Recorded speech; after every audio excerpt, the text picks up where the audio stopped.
Hello YouTube, welcome once again. আধুনিক পৃথিবীতে যে কোনো যুদ্ধের দিকে তাকান, তার পুরোটা জুড়ে রয়েছে এয়ার পাওয়ারের ডমিনেশন। যে দেশের এয়ার পাওয়ার যত ভালো, সে দেশ ততটা ভালো করে যায়, এবং সেই তালিকায় বাংলাদেশেরও একটা এয়ারফোর্স রয়েছে। গত কয়েক দশকের মধ্যে এয়ারফোর্স এতটাই উন্নত করেছে যে দেশের এয়ারফোর্স যত বেশি ডমিনেশন করেছে, সে দেশ তত বেশি শক্ত অবস্থানে দাঁড়িয়েছে। পেহেলগাম অ্যাটাকের পর ভারত পাকিস্তান রিটালিয়েশনের মধ্যে পাকিস্তান যেভাবে ভারতের 6টা ফাইটার জেট মুহূর্তে ভূপাতিত করেছে, তারপর থেকে সারা পৃথিবীর এয়ার পাওয়ার আজীবনের জন্য বদলে গেছে। যে এয়ার পাওয়ারের যুদ্ধ পুরোটাই চলে গেছে বিয়ন্ড ভিজুয়াল রেঞ্জে। যে যুদ্ধ ভারত পাকিস্তানের মধ্যে হয়ে গেছে, সেই যুদ্ধ পৃথিবীকে একটা বার্তা ক্লিয়ারলি দিয়ে দিয়েছে: যদি কোনো দেশের এয়ার পাওয়ার শক্ত থাকে, তবে তাকে হারানো সবচেয়ে কঠিন। আর যদি এয়ার পাওয়ার কোনোভাবে দুর্বল থাকে, তবে সেই দেশ ঘুরে দাঁড়ানো একেবারেই সম্ভব নয়। আর ভয়ঙ্কর এই যুদ্ধের পুরোটা জুড়েই রয়েছে আধুনিক টেকনোলজি। সেসব আধুনিক টেকনোলজির মধ্যে রয়েছে fighter jet, electric warfare, early warning system, কিংবা ডেটা লিঙ্কিং অথবা ডেটা সিগন্যালিং এর মতো সবগুলো ইস্যুস। এসব আধুনিক টেকনোলজিগুলোর পাশাপাশি একই বাহিনীতে যুক্ত হয় মূলত অত্যন্ত সুপ্রশিক্ষিত এয়ারফোর্স, যারা ফাইটার জেট থেকে শুরু করে আর্লি ওয়ার্নিং সিস্টেম কিংবা একটা রেডার ম্যানেজমেন্ট পর্যন্ত সবকিছু কন্ট্রোল করে। এতগুলো সিস্টেমের যদি একটাতেও কোনো দেশ দুর্বল থাকে, তবে সে নিশ্চিতভাবে পরাজিত হবে। যা আমরা দেখেছি, বিশাল বাজেটের ভারতীয় এয়ারফোর্স রীতিমতো নাস্তানাবুদ হয়েছে পাকিস্তান এয়ারফোর্সের সামনে। এবার একই দৃশ্যপট পাল্টে শুধুমাত্র পাকিস্তানের জায়গায় বাংলাদেশকে দাঁড় করিয়ে দেন এবং খোঁজার চেষ্টা করেন আমরা কতটুকু ফাইট দিতে পারবো ভারতীয় এয়ারফোর্সের বিরুদ্ধে। আজকের ভিডিওতে জানার চেষ্টা করব আমাদের এয়ারফোর্স বলে আসলে কি রয়েছে, এবং এর মধ্যে কি সফটওয়্যার, হার্ডওয়্যার কিংবা হিউম্যান রিসোর্স রয়েছে, তার সবকিছু। একইভাবে এটাও জানার চেষ্টা করব সম্ভাব্য সম্মুখীন যে কোনো যুদ্ধে বাংলাদেশ আসলে কিভাবে ডিফেন্স করতে পারে কিংবা কতটুকু সম্ভব। ভিডিওর মূল পর্বে যাওয়ার আগে আমাদের আজকের ভিডিওর স্পন্সর বিটকমার্স সম্পর্কে জেনে নিন। বিটকমার্স বাংলাদেশের তৈরি একটা ই কমার্স সলিউশন, যাদের হাতে সব ধরনের সুবিধা রয়েছে যা আপনি ই কমার্সে চান। যেখানে আপনার জন্য থাকছে বাংলাদেশের সব ধরনের লোকাল পেমেন্ট গেটওয়ের সুবিধা, কুরিয়ার ইন্টিগ্রেশন, অর্ডার ম্যানেজমেন্ট সুবিধা এবং সপ্তাহে 7 দিন 24 ঘন্টায় কাস্টমার সাপোর্ট সুবিধা। সহজ কথা, অনলাইনে একটা বিজনেস রান করার জন্য ওয়েব বেস যত সমস্যা রয়েছে, তার এক জায়গায় সমাধান হচ্ছে বিটকমার্স। সো বিটকমার্সের সাথে আপনার ব্যবসা আরো সহজ এবং দ্রুত সম্প্রসারণ করে তুলুন। বিটকমার্সের ডিটেলস ডেসক্রিপশনে দেওয়া আছে, আপনি চাইলে তাদের সাথে যোগাযোগ করতে পারেন ইগলাইজের রেফারেন্সে।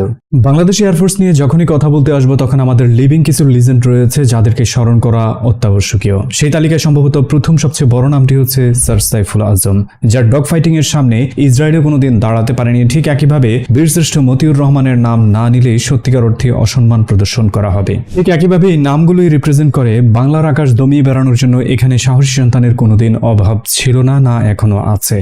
কিন্তু সবচেয়ে বড় কথা হচ্ছে, অতীতে যে ডগ ফাইট হয়ে যেত, সেই ডগ ফাইট আজকের দিনে সত্যিকার অর্থে অস্তিত্ববিহীন হয়ে গেছে। আধুনিকতার সময় দৃশ্যপট এতটাই বদলেছে, আজকের দিনে আর কোনো ডগ ফাইট হয় না, বরং বিয়ন্ড ভিজুয়াল রেঞ্জে মূলত ফাইট হয়, যেটা মূলত দৃষ্টিসীমার বাইরে হয়। কমপক্ষে 2 থেকে 300 কিলোমিটার দূরত্বে দুটি দেশের ফাইটার জেটগুলো অবস্থান করে এবং সেখান থেকে একটা আরেকটাকে মিসাইল ছুড়ে মূলত মাটিতে নামিয়ে নেয়। আর এই সফলতার পেছনে সবচেয়ে বড় অংশ জুড়ে মূলত কাজ করে সায়েন্টিফিক অ্যাডভান্টেজ। সেই সায়েন্টিফিক অ্যাডভান্টেজের সবচেয়ে বড় অংশ জুড়ে রয়েছে মূলত স্যাটেলাইট কমিউনিকেশন। এক্ষেত্রে পৃথিবীর যে দেশের স্যাটেলাইট কমিউনিকেশন যত ভালো, সে দেশ তত বেশি এগিয়ে থাকে। বর্তমান পৃথিবীতে স্যাটেলাইট কমিউনিকেশনের সবচেয়ে এগিয়ে থাকা দেশ হচ্ছে চায়না, রাশিয়া এবং ইউএসএ। যে স্যাটেলাইট কমিউনিকেশনে পৃথিবীতে অনেক কাজ সম্পন্ন করা যায়, তবে স্পেসিফিক্যালি ওয়ারফিল্ডে একটা কাজ সবচেয়ে ইম্পর্টেন্টলি করা যায়, সেটা হচ্ছে সিগন্যাল ইন্টেলিজেন্স। সেই সিগন্যাল ইন্টেলিজেন্স মূলত এমন একটা পার্ট যেটা হচ্ছে শত্রুপক্ষ কি ধরনের প্রস্তুতি নিচ্ছে এবং কি ধরনের মিসাইল ছুড়ছে অথবা কি ধরনের ফাইটার জেট নিয়ে আকাশে উড়ছে, তার প্রত্যেকটা জিনিস ট্র্যাক করা, ডিটেক্ট করা এবং সেটাকে রুখে দেওয়ার জন্য পাল্টা অ্যাটাক হিসেবে নিজের ওয়েপন ব্যবহার করা। যে সিগন্যালে মূলত পাকিস্তান তার ভূমি থেকে ক্লিয়ারলি দেখতে পেয়েছে ভারত কিভাবে প্রস্তুতি নিচ্ছে, কতগুলো ফাইটার জেট উড়াচ্ছে এবং কোন পথে তারা এগিয়ে আসছে। পাল্টা জবাব হিসেবে পাকিস্তান ঠিক একইভাবে কতটা তীক্ষ্ণ একটা প্রস্তুতি নিয়ে তাদেরকে ঘায়েল করেছে, তার পুরো কাজটা সম্পন্ন করতে মূলত সবচেয়ে বেশি নির্ভর করেছে স্যাটেলাইট এবং স্যাটেলাইট নির্ভর সিগন্যাল ইন্টেলিজেন্সের উপর। যার একটা ক্লিয়ার এক্সাম্পল দেখতে পেয়েছেন পাকিস্তানি স্কোয়াড্রন লিডার অরঙ্গজেব যখন সবার সামনে উন্মুক্ত করেছে ইন্ডিয়ান রাফায়েল ফাইটার জেটের পাইলটের মধ্যে কি কথোপকথন হচ্ছে সেটা সামনে নিয়ে এসেছে। এর পুরো ট্র্যাকটা কিন্তু করা হয়েছে সিগন্যাল ইন্টেলিজেন্সের মাধ্যমে, যেখানে ইন্ডিয়ান অ্যাটাকের পুরো প্ল্যানটা পাকিস্তান ঘরে বসে দেখতে পেয়েছে। একইভাবে তারা প্রস্তুতি নিয়েছে, পাল্টা অ্যাটাকের জন্য আকাশে উড়ে গিয়েছে এবং পাল্টা অ্যাটাক করে ভারতীয় ফাইটার জেটকে মাটিতে নামিয়ে এনেছে। কিন্তু শুধুমাত্র একটা সিগন্যাল ইন্টেলিজেন্স অথবা স্যাটেলাইট কমিউনিকেশনের মাধ্যমে পুরো ব্যাপারটাকে হ্যান্ডেল করা সম্ভব নয়। এর জন্য প্রয়োজন হয় airborne early warning and control system, যে সিস্টেম মূলত পুরোপুরিভাবে শত্রুপক্ষের যে কোনো ধরনের প্রস্তুতি আগে থেকেই জেনে যায় এবং এয়ার ডিফেন্স সিস্টেমকে অবগত করে দেয়। ফলাফল শত্রুপক্ষ যে কোনো ধরনের আক্রমণই করতে যায় বড় ধরনের ডিজাস্টার ডেকে আনে এর কারণে। এক্সাক্ট সেম জিনিসটাই ঘটেছে পাকিস্তান এবং ইন্ডিয়ার লাস্ট ওয়ারফেয়ারে, যেখানে পাকিস্তানের সাব 2000 মূলত ছিল এয়ারবর্ন আর্লি ওয়ার্নিং সিস্টেমের মেরুদণ্ড। সেই এয়ারবর্ন আর্লি ওয়ার্নিং সিস্টেমের সবচেয়ে ভালো রেজাল্ট নিয়ে আসার জন্য প্রয়োজন হয় মূলত ইলেকট্রনিক ওয়ারফেয়ার সিস্টেম।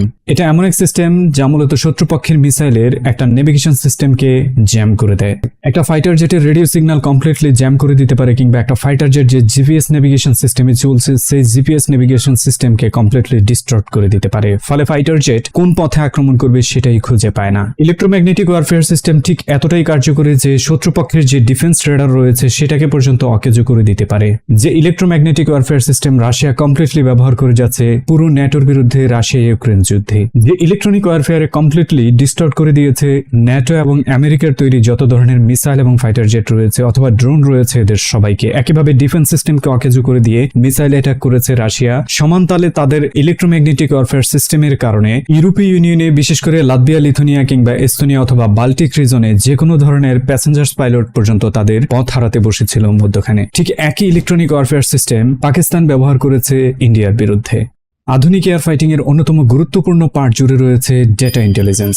সহজ ভাষায় যদি বোঝাতে যাই, এটা হচ্ছে আড়ি পাতা। শত্রুপক্ষ কি ধরনের প্ল্যান করে যাচ্ছে অথবা কি ধরনের ডিসকাশন তাদের মধ্যে হচ্ছে তার পুরোটা শুনে নেওয়া মূলত সেই ডেটা ইন্টেলিজেন্স। যার একটা ক্লিয়ার এক্সাম্পল হচ্ছে পাকিস্তান রাফেল ফাইটার জেট কি কথোপকথন করে যাচ্ছে সেটা সবার সামনে হাজির করে নিয়ে এসেছে।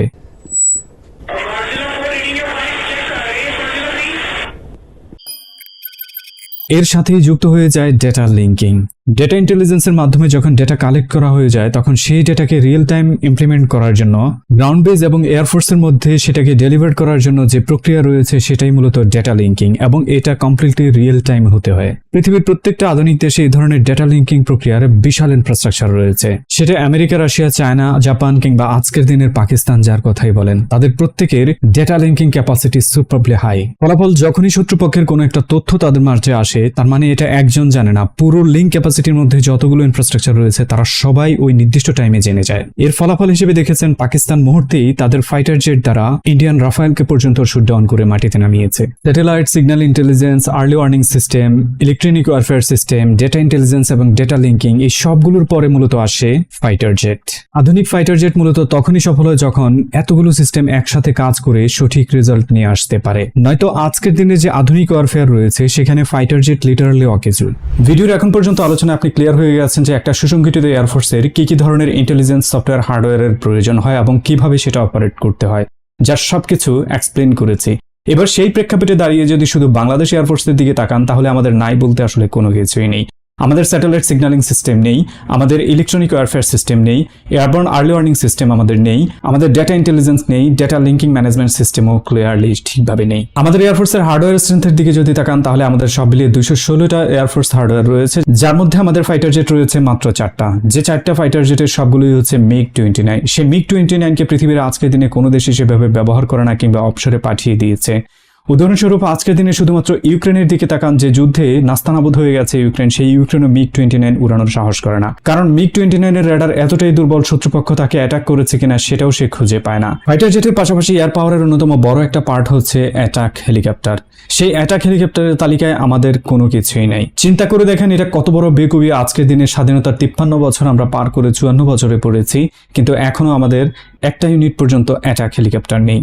এয়ার পাওয়ারের অন্যতম বড় একটা পার্ট জুড়ে রয়েছে মিসাইল। সেই missile air two air, surface two air দুই ধরনেরই হতে পারে, কিন্তু আমাদের কোনো ধরনের মিসাইল ব্যবস্থাই সেভাবে নেই। যা আছে শর্ট রেঞ্জের অল্প কিছু মিসাইল কিনে আনা হয়েছে, এগুলো দিয়ে অন্তত অ্যাটলিস্ট নিজের প্রতিরক্ষা ব্যবস্থার জন্য সুসংগত কোনো ব্যবস্থা দাঁড় করানো সম্ভব নয়। কারণ আপনার আমার পার্শ্ববর্তী যে শত্রু রয়েছে তাদের সুসংগঠিত মিসাইল ব্যবস্থাপনা আমাদের চেয়ে কয়েক গুণ বেশি এগিয়ে রয়েছে।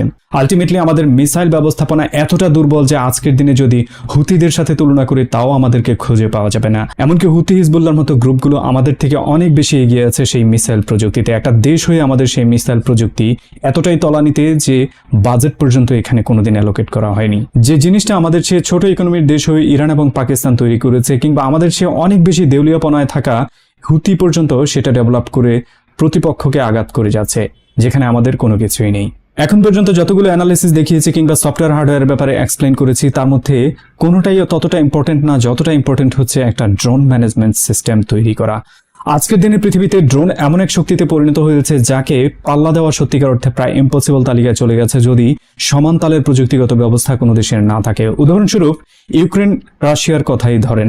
গত কদিন আগে ইউক্রেন রাশিয়াতে বিশাল একটা ড্রোন অ্যাটাক করেছে, যে ড্রোন অ্যাটাকে ওভারনাইটে প্রায় $7 বিলিয়ন বেশি স্ট্র্যাটেজিক বম্বার পর্যন্ত তারা ডিস্ট্রয় করে দিতে সক্ষম হয়েছে। 40টা বম্বার টোটালি ডিস্ট্রয় করে দিয়েছে বলে রেজাল্ট এসেছে, যে ঘটনা চোখে আঙ্গুল দিয়ে দেখিয়ে দিয়েছে আগামী দিনে এয়ার পাওয়ারের সবচেয়ে বড় অংশ জুড়ে দখল করতে যাচ্ছে মূলত ড্রোন।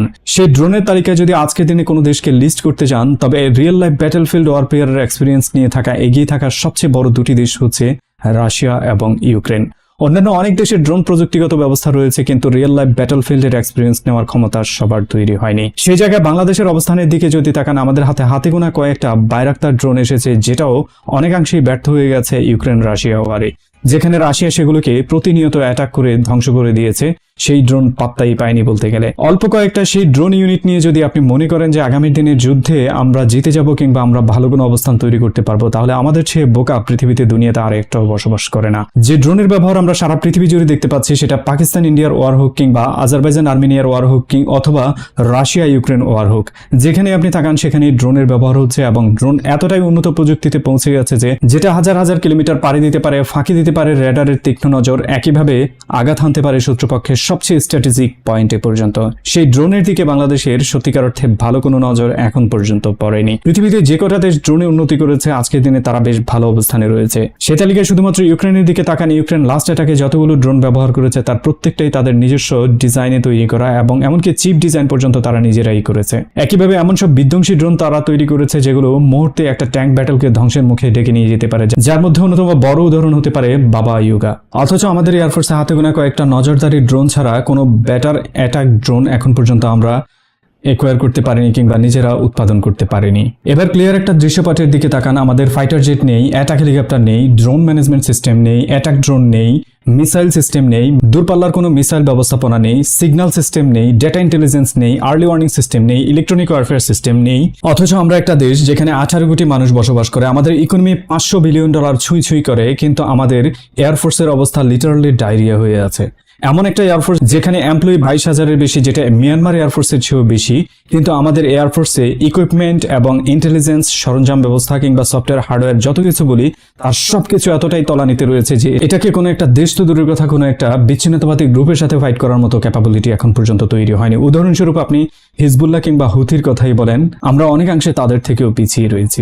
সেই দৃশ্যপটে ভাবেন আমাদের সবচেয়ে বড় শত্রু মূলত হচ্ছে ইন্ডিয়া, যার সাথে আমাদের টোটাল ভূমির 3 পাশেই রয়েছে ইন্ডিয়ার বর্ডার। একইভাবে বঙ্গোপসাগরের সবচেয়ে বড় অংশ জুড়ে রয়েছে ইন্ডিয়া। এবার সেই দৃশ্যপটে ভাবেন আমাদের ভূমির 3 পাশ জুড়ে রয়েছে ইন্ডিয়ান বর্ডার এবং বিশাল বঙ্গোপসাগরের যেখানে ইন্ডিয়ার জলসীমা সবচেয়ে বেশি, এবং এর হাতে রয়েছে 2টা নেভাল ক্যারিয়ার। এবার আমাদের ভূমির চারপাশে তাকান, নর্থ ইস্ট থেকে শুরু করে শিলিগুড়ি করিডোর কিংবা ওয়েস্ট বেঙ্গল অথবা ঝাড়খণ্ড, উড়িষ্যা, যে কোনো দিকে তাকান, ইন্ডিয়ান এয়ারফোর্স এয়ারবেস এখানে চারপাশেই রয়েছে। একইভাবে তাদের যে নেভাল বেস রয়েছে অথবা নেভাল ফোর্স রয়েছে সেটাও বঙ্গোপসাগরের বিশাল এরিয়া ব্লক করে দেওয়ার জন্য এনাফ ক্যাপাবল। আমাদের ভূমির 3 পাশ থেকে যেমন ইন্ডিয়া ল্যান্ড অ্যাটাক করতে পারবে, ঠিক একইভাবে ভূমির 3 পাশ জুড়ে তারা এয়ার অ্যাটাকও করতে পারবে। অপরদিকে বঙ্গোপসাগর এরিয়া থেকে তাদের নেভাল বেস থেকে তারা রীতিমতো এয়ার অ্যাটাক করতে পারবে আমাদেরকে। যে অ্যাটাক প্রতিহত করার জন্য আমাদের পাকিস্তানের চেয়ে অন্তত 4 গুণ বেশি শক্তিশালী একটা এয়ারফোর্সের দরকার ছিল, কারণ পাকিস্তানের একটা বর্ডার রয়েছে ইন্ডিয়ার সাথে, যেটা প্যারালালি একটাই বর্ডার, এক অংশ জুড়ে রয়েছে, যেখানে আমাদের 4 অংশ জুড়ে তাদের সাথে ফাইট করতে হবে। যেখানে এত বিশাল একটা এয়ারফোর্স আমাদের দরকার ছিল, সেখানে এয়ারফোর্স বলতেই কোনো কিছু নেই। কিন্তু আমাদের ফাইন্যান্সিয়াল কন্ডিশনের দিকে তাকান, স্ট্যাবিলিটির দিকে তাকান অথবা রিসোর্সের দিকে তাকান, কোনো দিক থেকে আমরা পিছিয়ে ছিলাম না। কিন্তু একটা জায়গায় পিছিয়ে ছিলাম, সেটা হচ্ছে এয়ারফোর্সকে শক্তিশালী করার জন্য যে আগ্রহ প্রয়োজন সেটা সরকারের কখনোই কোনোভাবে দেখানো হয়নি, যা আমাদেরকে ইচ্ছাকৃতভাবে দুর্বল করে রাখা হয়েছে, এবং সেটা যেই প্ররোচনাই করা হোক দুর্বল করে রাখা হয়েছে। আমাদের চেয়ে দুর্বল অর্থনীতির দেশ পাকিস্তান প্রতি বছর তাদের ডিফেন্স বাজেট বাড়িয়ে যাচ্ছে, যেখানে আমাদের এবারে ডিফেন্স বাজেট কমানো হয়েছে। যেখানে আমাদের ফাইটার জেট কেনার কথা ছিল, সেখানে বাজেট যখন কমানো হয়েছে, আলটিমেটলি এই সরকার নয় আগামী সরকারও এসে এটার মধ্যে কোনো নজর দেবে বলে মনে হচ্ছে না। অথচ বাংলাদেশ এয়ারফোর্সের স্লোগানে বলা হয়েছে নির্ভীক, সচেতন এবং বিজয়ী। নির্ভীক হতে পারেন আপনি, বিজয়ী হতে পারেন আপনি, কিন্তু আপনি সচেতন নয়। বাংলাদেশ এয়ারফোর্স কোনোভাবেই সচেতন নয়। যদি সচেতন হতো সরকারকে বাধ্য করা হতো যে আমাদের এইসব ইকুইপমেন্ট লাগবেই। যদি সচেতন হতো এবং আমরা সাধারণ মানুষরা সরকারকে বাধ্য করাতাম যে আজকের দিনে আমাদের এয়ারফোর্সকে ততটাই স্ট্রং করতে হবে যতটা স্ট্রং করলে আমরা ইন্ডিয়ার মতো হিপোক্রেট কান্ট্রিকে ফাইট দিতে পারি, ততটাই স্ট্রং আমাদের করতে হবে যতটা স্ট্রং করলে আধুনিক এয়ার পাওয়ারের যত হার্ডওয়্যার সফটওয়্যার ম্যানেজমেন্ট রয়েছে সেটা আমরা একুয়ার করতে পারি। 4th জেনারেশন ফাইটার জেটেরও অবসরের সময় এসে গেছে, মানুষ চলে যাচ্ছে, পৃথিবী চলে যাচ্ছে 5th জেনারেশনে, সেখানে আমরা জেটেন্সি নিয়ে এখনো কান্নাকাটি করে যাচ্ছি। সেখানে আমাদের আজকে দিনে না ড্রোন ম্যানেজমেন্ট সিস্টেম আছে, না মিসাইল ম্যানেজমেন্ট সিস্টেম আছে, না ডাটা ইন্টেলিজেন্স, না সিকিউরিটি ম্যানেজমেন্ট, কোনো কিছুই ঠিকভাবে নেই। সো এদেশ এখনো যে টিকে আছে সেটাই সত্যিকার অর্থে এক আশ্চর্যের নাম হয়ে গেছে। কথায় কথায় 7 সিস্টারকে ধমক দেওয়া এবং শিলিগুড়ি করিডোর নিয়ে ধমক দেওয়া সত্যিকার অর্থে খুব সহজ ব্যাপার। যে রিয়েল লাইফ যুদ্ধ আমাদের সেখানে করতে হবে সেটার জন্য মিনিমাম ব্যবস্থাপনা আজকের দিনে বাংলাদেশের এয়ারফোর্সের নেই। সো ভিডিওর শুরুতে বলেছিলাম এয়ারফোর্সকে সুসংগঠিত করতে হলে আমাদের কি করতে হবে। আমাদের এনাফ ম্যান পাওয়ার রয়েছে এবং ম্যান পাওয়ার প্রয়োজনে অ্যাকোয়ার করা খুবই ইজি ব্যাপার হবে, কিন্তু সবচেয়ে ইম্পর্টেন্ট হচ্ছে আমাদের হার্ডওয়্যার, সফটওয়্যার কিংবা ইন্টেলিজেন্স সিস্টেম অ্যাকোয়ার করা। ধরুন একটা উদাহরণ দিচ্ছি, আমাদের বেটার কোনো স্যাটেলাইট নেই, বেটার স্যাটেলাইট পাকিস্তানেরও নেই, কিন্তু পাকিস্তান শতভাগ চাইনিজ ইন্টেলিজেন্স এবং চাইনিজ মিলিটারি স্যাটেলাইটের অ্যাক্সেস পেয়েছে, যার কারণে পাকিস্তান খুব সহজেই ইন্ডিয়াকে নাস্তানাবুদ করতে পেরেছে। চায়নার কাছে যে স্ট্রং স্যাটেলাইট প্রযুক্তি রয়েছে সেটা ইন্ডিয়ার কাছেও নেই।